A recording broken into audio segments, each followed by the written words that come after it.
are there. Yeah. No matter house what is you that, could think Taylor? of. What Tony is your Sopranos. Oh, Tony. Yeah. Okay. Yeah. You should know this is in your neck of the well, this one isn't. This is probably some stage house. I'm from South Jersey, the good Jersey. You're right. They're in that trashy, awful Jersey. Dude, it is clearly the superior Jersey. And I've never been. I was just dude, South Jersey is so much better. I wonder how people from North Jersey deal with their sense of inadequacy, right? Like, it's just so obviously which side is the good one. What's better about it? Less population, so you got more room. That's the big thing. So North Jersey is it's almost like all inner city. Like a random New Jersey town, like New Brunswick or something, is bigger than Boise. I'm sure that's true. I haven't fact checked it. I'm sure. Like Ventnor, New Jersey, which nobody knows, is surely bigger than like major cities from Oklahoma. It's probably bigger than Tulsa. I don't know. And but you go up north and all those random like Bayonnes or whatever, like they're really shitty. It's just they're not laid out very well. Whatever fucking wagon wheel went there the first time is where the city planning came from. And it's all like just too many above ground electrical wires, too much population density, too much crime, too much noise, too many potholes. The roads in New Jersey are terrible, largely because it freezes and that makes the roads get ruined faster than most other places. And South Jersey's just better, so much better. We have better beaches. I mean, it sounds like they suffer from that Boston syndrome of organization, where it's like this was clearly organized before anyone had a grand plan. Yes. Like no one had any idea. It's like, where do we put the post office? City manager? He's like, fucking on that hill. I don't know. Like, I guess. Well, the road's right here. We'll have a 7 points area. It'll be very popular in the future. Like, no, that's a very stupid thing to do. And then have like roundabouts within roundabouts that don't work very well. Yeah. Boston is tough to navigate. I've told the story before. The first time I went to Boston, I drove there and I paid a cabbie $20. I was so lost. I was like, I'll give you $20 if you let me follow you. And he didn't even understand the concept. He's like, what? You need a ride? I'm like, no. I just want to follow you. Take me to my hotel, but I'll be driving behind you. And that's how all right, you take my luggage and you drive it to that hotel. right? Get it? You get it? No, stop. You gotta just stealing my shit. I followed him to this is before GPSs were all over. I followed him to the hotel. He sticks his big hairy arm out the window and points to it, which I actually needed because like the sign was so high up and you're so close to it because the road system is from the 1600s that I was like, all right, that's the one. Now I just need to figure out where to park. Yeah, it's ye old shitty tavern or whatever the hell you're going to be staying. All right, well, you convinced me. I guess South Jersey's better. Having been to neither North nor South Jersey, you're my point of reference. Go with it. I'm not pointing, not steering you wrong. That's what I'm trying to say. So I got neither side. Oh yeah, go ahead. Patreon AMA question. Somebody asked me if the Honda Rebel is a good first motorcycle, it's an interesting question for me because I'm really not an expert in motorcycle. I'm not some sort of genius, but I'll do my best. It is an excellent first motorcycle. It is maybe the first one that pops into my head as first motorcycle. The guy's a little bigger. He weighs 250 pounds, so the 500 is probably better than the 250. I think a first motorcycle should have somewhere between like 40 and 60 horsepower. And that's where that's going to land. Any more than that, and it's either too slow for the interstate or no fun. It's no fun to use 20% of a 130 horsepower motorcycle. So yeah, I think if you like the Rebel, then that would be a super good choice for a first bike. Thanks for the question. I disagree. Thank you for the question. Oh yeah? Ooh. Go on. Yeah. How tall are you is going to be really important because going back to height, I'm way too tall for a Rebel. Like if I put my feet on the ground, I'm standing like my crotch. I guess it's your leg length as much as anything. But my crotch is way up above the bike. Like you're such so a low good to the ground. feature in a first bike, though. So I have two bikes now. One It's I can super low. easily Like, it's reach. one of the lowest. It does have a low seat. It's a cruiser. They tend to have low seats. One of my bikes is a DRZ 400, and it has a really high seat. It's a dirt bike, so they need clearance and suspension travel. And you can't have clearance under the engine and suspension travel and a low seat. Those things like don't go together. So it is a pain in the ass. And like when it tips, it's just the fucking leaning tower of Pisa, like to wrestle that thing back up. It's a long lever next to that fulcrum. Whereas a lower bike, when it tips, it's so easy to sort of correct it, to bring it back. Everything has a low center of gravity. Sit on it first, see how it fits you. That's the ticket. Yeah. But I think I think when I think about my dream bikes, I have a little more experience. I can ride anything. I don't go for the big, powerful bikes. I would like can't even pronounce it, like a Svetvin 401 from Husqvarna. That sounds cool. Oh, yeah, I looked at that. Did you? The KTM 690 Supermoto. I was Googling, like, what do they call it? Like dual purpose bikes or something like that. Like, I don't know. I was looking at bikes kind of like what you have, because I was thinking, like, I don't know. I'm just shopping. I'm just like window shopping. Yeah, I'm window shopping is what I'm doing. Because like I'm looking at FTRs, I'm looking at the Shadow, I'm looking at those BMW like African safari bikes or something like that. GSs. Like, they're like 20 grand, and all that shit. That's cool. I saw one that was like somebody had done stuff on this bike. They had the nice saddlebags and the nice box on the back, on the tail. I don't know what you call that, and just. They had done stuff with this bike, and I was like, "Ooh, I bet that one's lived in. I bet it's cheap, $17,999." I'm like, God damn, they think a lot of these. But yeah, I looked at the Rebel a lot, and then I came to conclude I love how it looks. I think it looks incredible for its price point. You can get them used for under 4,000, under 3, I think. Like could be. Like they're really cheap if you get one a couple years old, and they still look wonderful. And it's 500cc bike. That's quite a bit of power, as much as you're going to need starting out, in my uneducated opinion, just from internet research and YouTube and such. But I came to the conclusion that it was wrong for me because it was so low to the ground. I felt like I was going to be like really low down on it, and it was going to be like an uncomfortable riding position, maybe even. I don't know. Your feet go out forward. I wonder if he put his foot on the pegs and saw what it was like and sat on it. Maybe you did. But I don't know. I'm stuck on this horsepower. So my bike, I have 2 bikes. They have like 40 and 50 horsepower. And I think the range of perfect goes from like 40 to 65. And, when I think about my dream bikes, I don't think I had a 100 horsepower bike. I think it was in the 90s, but I've ridden 140 horsepower bikes, and it's not even that much fun to me to be in third gear going 100 miles an hour. I don't have any interest of it. I don't have any interest in utilizing all that power. I really don't. It's just that the bike that I'm kind of set on, the Indian Scout, the Indian Scout 60. Just happens to have like 95 or 105 horsepower or something like that. It's just like it's less than that. It might. I think it's 1,000cc bike or something. But it's like if it had less, I would be fine with it. I just like how it looks, and I like that it's a little bit higher off the ground than the Rebel, and that's it. It has 78. It's more than I thought it did. I think that's too many by 9. Yeah, but my thing is 14 or so. My thing is like people talk about like, hey, you don't want to start with 1,000cc motorcycle. And I'm like, you realize I'm not 19 years old, right? Like I'm not going to go fat. I'm not going to go 100. I'm not going to go 100. Like I'm looking to cruise on this thing. Like I have no interest in going that. My car will go 140. I don't remember the last time I went 140. Like it was probably when you and I were out there in Arkansas, Memphis. Like was the last time I got up like close to that fast. Like it's not even that. It's not that you can't choose your speed. It's that I think it's a lot more fun to use like 80% of a bike than 20% of a bike. I think for the first 3 gears to handle every situation, I think is less fun than to use all 5 or 6. I think it's more fun to be able to twist it a bit.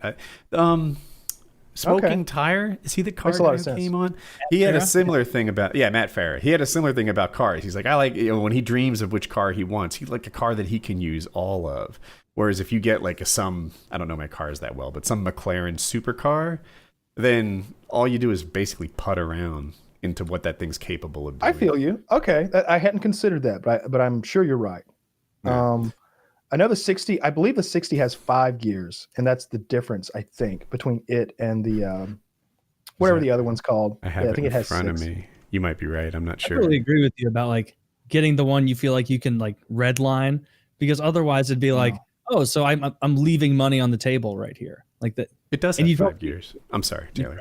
Oh no, I'm just like, you're leaving money on the table. Like, you know, the capacity you're going to use your toy for, and then to buy it like well over that, you'd end up making yourself do something dangerous, because you'd be like, I paid for 200 miles an hour. You just start taking.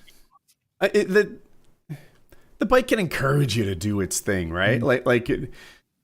If first gear goes to 70 miles an hour and third gear goes to 120, it's incentivizing you. It's begging you. It's like, what are we doing here? What, 55? Are you serious? You know, this isn't where fun starts for me. Who fucking bought me? But if you buy a bike where, you know, the comfortable fast speed on is like 80, then you can go on the interstate and you can use it all. Whereas if 80 is putting around, if 120 is putting around, then Yeah, that makes a lot of sense. I think that's where I'd be if I got an FTR. Like, oh my God, it goes 70 in first gear. Okay, well, I guess we just stay in first all the time. Right? Takes all that tricky shifting out of the mix. This is just an automatic. Yes. I like the FTR. I love it. I love that color scheme in particular, the red and yellow and white, or red and gold and white. It's the carbon. Is that the one that you like?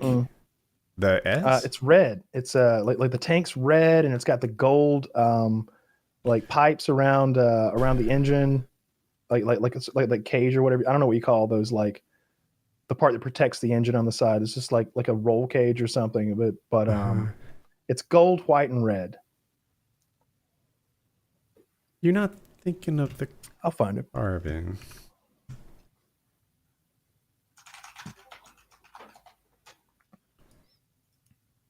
I might be. I'll click your link. Oh yeah, we've looked at this. Oh yeah, that's it. I don't know why that's carbon though. It's that, you know, it is though. Yeah, the tank is carbon. It has carbon front fenders. Is that what this is called? A fender, right? That thing over the tire. I'm stupid right now. I'll allow it. Is it called something else? I don't know what it's called for. The thing or the headlight shroud is carbon. It's got carbon on it. I think this is one of the best looking bikes ever made. It will be a classic. People will buy this 30 years from now and like it. Just every time I look at this, I fucking want it. I like everything about it. I like the exhaust. I like the red. I like the whole color scheme of it. I like the headlights. I don't know if you've ever seen what the display looks like the odometer and speedometer and everything like that. It's real nice. I can't picture it, but I do remember that you have to get the S or the carbon to get the good one. I don't know which trim it is, but it's both of those, and then there's a cheaper trim that doesn't have it. I would want it. And then like, I don't know. I particularly like the mirrors that are on it. Like I wouldn't do anything to this except for maybe put like a tiny bit of storage on it so you could throw like a water bottle back there or something like that. Like, on the passenger seat. I'm looking at this. Like I look at a lot of bikes and I'm like, ooh, I'd want to put like dual exhaust on that, or I'd want to put a single pipe on that, or oh, that needs a better fender, or this needs a different headlight cowling, or those tires don't do it for me. Oh man, those brake rotors, yuck. I look at this and I'm just like, perfect. Perfect. Even the shock or whatever you call it, but under the seat, perfect. It's the only yellow on the bike. Perfect. It looks perfect right there. I agree with the look of it. I think it's great. For what I like to do with the bike, like, zip around, I want something a little less capable. That freaking, how do you pronounce this thing? Here, I'll link it to you. Is it Husqvarna? Yes, but that's not the hard part. The Svartpilen, I think. Svartpilen. This bike, I don't think it's impressive. Like the internet wouldn't love it. Mm-hmm. But the way that it rides, it's so light, it's flickable, it's happy up to about 90, 100 miles an hour. Like this, to me, would be really fun to ride the way that I like to ride a bike. Whereas I don't like it. The FTR, on the other hand, like whatever, going 60 on a country road, it is sleeping on that. How much are these? 5,100. It's neat. I like it. It's very unique looking. Like so many bikes are just carbon copies of each other. Like when I look at the Yamaha and the Honda, I'm like, yeah, y'all didn't differentiate very much, did you? like you just kind of wanted to look like a little spaceship that you sit on. Okay, all right, both of you. Do you know the Suzuki SV650 at all? No, I don't know many bikes by name. Like if I saw it, I would probably recognize that class of bike, that style of bike. But like, I don't know name. I like it, and I think you would like it. It's like half the price of the SVR, and I'm sorry, the FTR. Mm-hmm. And click on that link. So the image that popped up isn't. They copy the FTR. Look at it. Click on it. You see the red and white one? Oh, I'm looking at it. Yeah. Yeah. I'm like, they made a budget FTR. Yeah. Yeah. It's considered one of the best first bikes to get, period. It's super reliable. Suzuki makes super reliable bikes, but they tend not to be really cutting edge with like all the tech. And I know I like this bike a lot. I got to stop looking at bikes, Woody. I'm going to go. You're going to be joining me on the tat. Dude, I have an impulse problem when things are when it's just $5,000 and I can just click and don't even. I mean, you know, you could find this bike for $5,000, I think. I know. I don't need to be looking at this. I'll clickety clack, and that motherfucker will be getting delivered. If for some reason you decide to go with a new bike, that should be on your list of considered bikes. Looks cool. Yeah, I'm mixed. I'm so mixed because like I look at your off-road bike and I'm like, man, if I had my truck out here, I could drive that out to like, 20, 30 minutes away from here. I bet there's some cool trails. Hell, there might be a trail within riding distance of where I am right now. They could just ride it on the roads. Hell, I'll pack the off-road tires on my back and I'll change them in the field. That'd be cool. If you were to find yourself in Colorado, like my DZR 400 would be such a great bike for all that BLM land. And then I look at these crotch rockets. Like the Suzuki here is like, it's actually pretty fucking nice. I mean, I would change, where I was talking about how the FDR, I'm like, I would change nothing. With the Suzuki, I'm like, those brake rotors aren't quite beefy enough for me. Not for braking power, but for aesthetic. Okay. And I don't like that exhaust. It looks too plasticky and like I don't know. It looks cheap. I'd do a tail tidy of some sort. That'd be my first thing. So everything's tucked up under that brake light. Yes, I like that idea. Other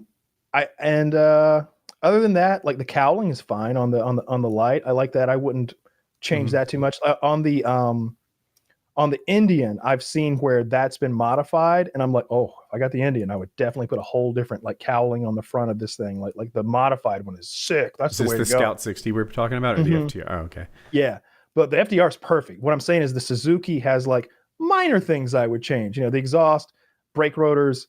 Other than that, it's pretty sick, man. Where are the pegs at? Let me. Is it rear, right? Yeah, I think if you sort of follow the red part of the frame down. Yeah, I see them. Yeah, that's not ideal. I would kind of like them mid. A little forward. I think the FTR might be kind of mid. It's like not forward, not rear, but kind of right in the middle. I don't know if there's a technical word for that or if it is mid, but I think I don't know. I think it's pretty comparable. Looks cool though. I like what do you call the gold part? I'm looking at like on the thumbnail that you've got here, like the metal that's sort of like encaging the top of the engine. We're not talking about the front fork. The chassis? No, it's golden in color. Is that the chassis? All right. What motorcycle are we talking about? I'm talking about the Suzuki here. The Suzuki, and it's, yeah. If I just click the picture and don't even go to the link, I've got it opened up and I'm looking. There's a gold part. On the black one. Yeah. That is the chassis. Okay. Yeah. I like that. I don't know. Yeah, I like the way they expose it. The Ducati Monster does that too. Aesthetically driven than performance driven or like feature driven necessarily. If somebody's like, oh no, you don't understand the way they do the displacement on this one, it's getting an extra 18 horsepower for. I don't care. I wouldn't care if it got 50 more or 50 less. Like I like things that look cool. The same way I always was with guns. It's like you know, like a lot of these gun guys would be like, oh no, you don't understand. This thing shoots sub MOA at 900 meters. Like, really? Do you do a lot of shooting at 900 meters? Do you? Because I mostly shoot pumpkins at 50 yards, and it's, you know, I can hit that with a recurve bow. So there's never been a gun so inaccurate that it didn't cut the mustard. I like when the bike fits the mission, right? You know, some people are more horsepower is better, right? How would you not want more power? And it's like, oh no. I found this go-kart track that'll let me ride there. I want something that's very small and flickable and this and that. And like, that's how I pick my bikes, you know? No, I found trails in my area that I can ride on that no one cares. Like, no one owns it. If there's no victim, there's no crime, right? Yeah. And, you know, so I want to leave my garage door and go to these trails. That's what the